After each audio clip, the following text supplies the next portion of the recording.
커피 한 잔 마시면서 자연스럽게 하자. 이거 커피 한 잔. 목사님은 이거 마셔. 아, 저 한번 딴 것도 볼게요. 뭐 있나? 뭐?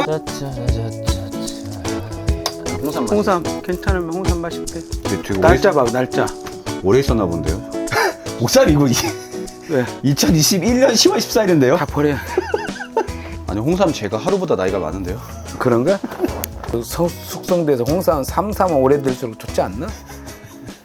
그 제일 최근 선거가 언제였어요 저희가? 2022년도죠? 아 2년 전에. 그렇죠? 그때가 장로님 선거였나요? 아니죠. 그때는 안수 집사님하고 권사님들만 했죠. 그럼 장로님 선거는 얼마 만에 하는 거예요 지금? 장로님 선거는 2015년도인가? 2015년도에 했었네요. 지금 몇 년 만이야? 거의 9년 만이죠? 근데 이렇게 선거하고 나면은 전후에 약간 좀 분위기 안 좋아지고 좀 그런 거 없나요? 좀 교회 약간 좀 소란해지고?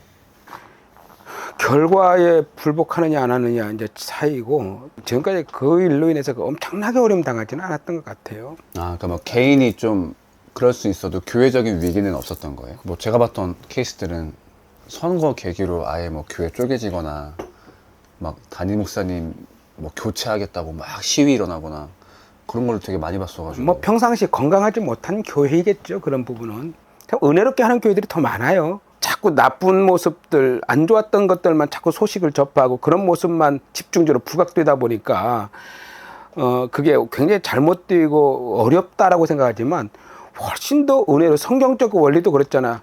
7 집사를 세우고 나서는 믿는 자의 수가 날마다 더해져 갔다고. 또 교회는 더 은혜로워졌고 또 서로 합력하는 모습들이 더 많이 보였잖아요. 그게 원리 원칙이고 끝난 후의 모습이고. 약간 목사님만의 노하우 있을까요? 이런 선거 같은 거 준비할 때 분란을 예방하기 위한? 노하우를 라고 하는 것은 목회자가 중심이 될 때 목회자 노하우가 있지. 분명히 직분자를 세우는데 성경적 원리가 있는데 그 원리대로만 하면 돼요. 성경적 원리. 두 번째는 총회의 법적인 원리가 있어요.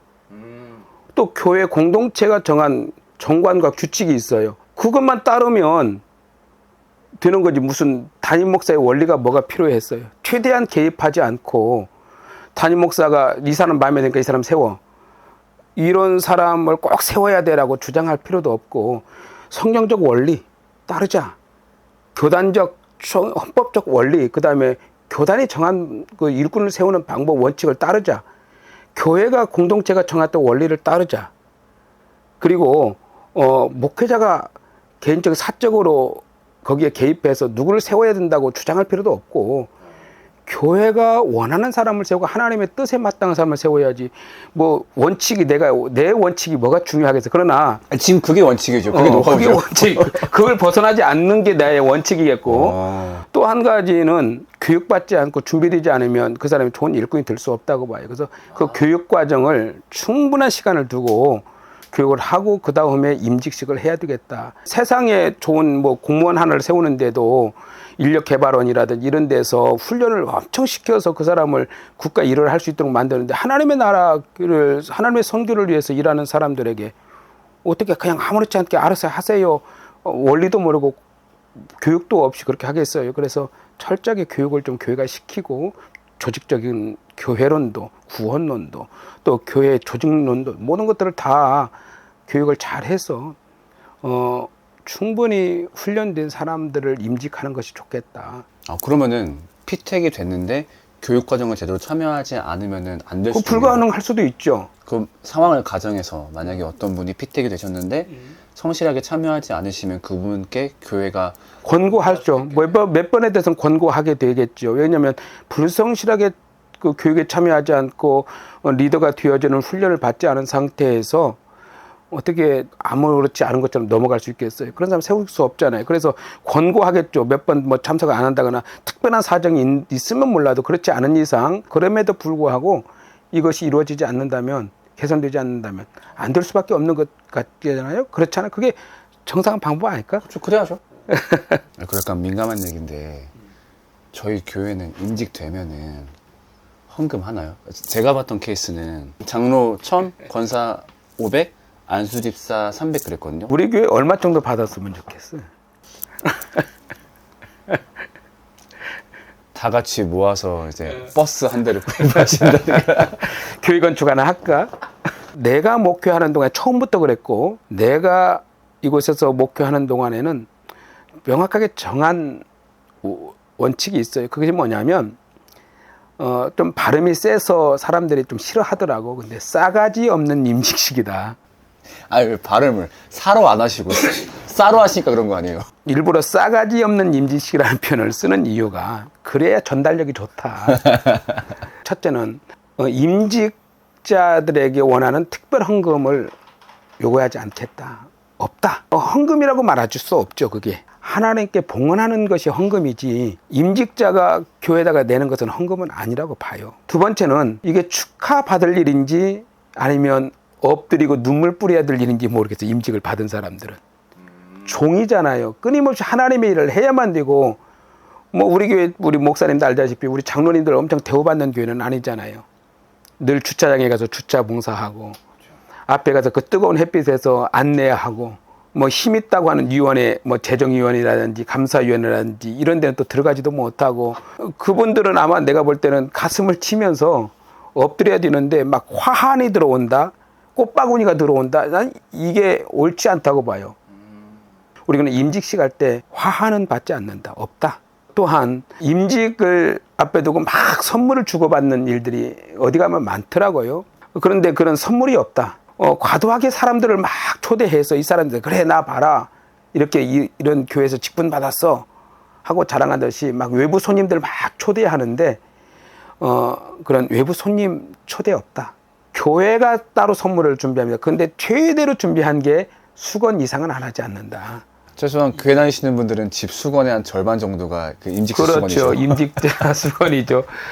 그걸 보면서 아 이분이 이때 임직했구나, 충성되게 하는구나. 그분을 위해서 또 기도하게 되기도 해요. 그게 나쁜 것은 아니더라고. 보니까 수건을 보다 보면은 얼굴 한번 닦으려다가도 그걸 보게 되잖아요. 그것은 뭐 임직자들에게 요구하지 않고 교회가 이게 원칙을 가지고 지금까지 해왔던 것 같아요. 그러다 보니까 우리 교회는 세상 말로 싸가지 없지. 그게 참 좋은 게 결국 저 네 가지를 했을 때 임직식 비용이 발생하고 또 그걸 핑계로 또 이제 돈을 걷게 되고 나중에는 없으신 분들이 아예 임직을 못 받는 사태가 벌어지잖아요. 그러니까 제가 전에 있던 교회가 그랬거든요. 그러니까 나중에는 어떻게 되냐면은 가난하신 분들은 눈치껏 알아서 임직을 안 받는 거예요. 그러니까 그 1,000만 원 낼 돈도 없고 임직식 때 선물을 준비할 돈도 없으니까 나중에는 그러니까 바깥에서 잘 사는 사람이 교회에서도 대접받고 그게 하나의 이제 경제적인 벽이 돼버리는 거죠. 그게 없는 게 참 감사한 것 같아요. 저희 부모님만 하더라도 생돈으로 다 빚져가지고 그래서 진짜 교회 때문에 성도들이 빚을 진다는 것은 내 목회에서는 그렇고 싶지 않아요.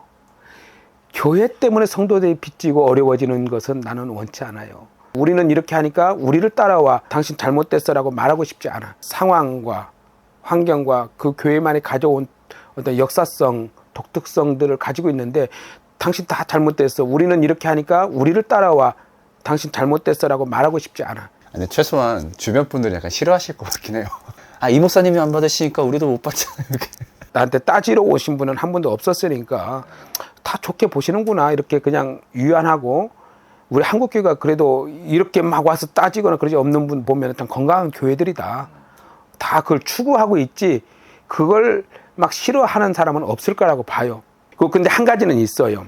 너무 그렇게 안 하다 보니까 야, 우리 교회는 없어 이런 거 아무것도 없어. 너무 자유롭고 아무나 할 수 있고 막 뭐 우리 김철호 목사님 선거관리위원회 들어가서 알겠지만 아무렇게 하지 않잖아요.